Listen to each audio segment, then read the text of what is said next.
আজকে আবার চলে আসলাম ব্লগ ভিডিও নিয়ে। আজকে কালকের থেকে পরশুকার থেকে আজকে বেশি বৃষ্টি হয়েছে, তাই অনেক জল জমে গিয়েছে। আম পড়েছে অনেক, ওইখানে দেখো জল জমে গেছে।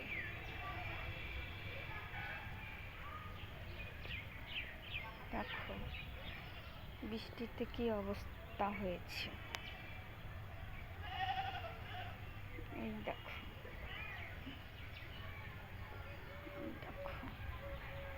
কত নোংরা হয়ে গেছে। এখানে অনেক নোংরা জমে গেছে, পরে একদিন সময় করে ফেলে দেব। আর আজকে আমি আম কুড়িয়ে, আমার ছোট্ট ছেলেটি আর আমি আম কুড়িয়ে অনেক আম পেয়েছি। এই দেখো অনেক আম, খুব সুন্দর আম। তোমাদের যদি ইচ্ছে করে আমার বাড়ি চলে এসো খেতে, বুঝেছো বন্ধুরা?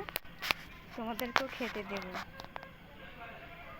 আজকে বেশি ভিডিও বানাচ্ছি না, বেশি বড় করলাম না, এ পর্যন্তই রেখে দিলাম।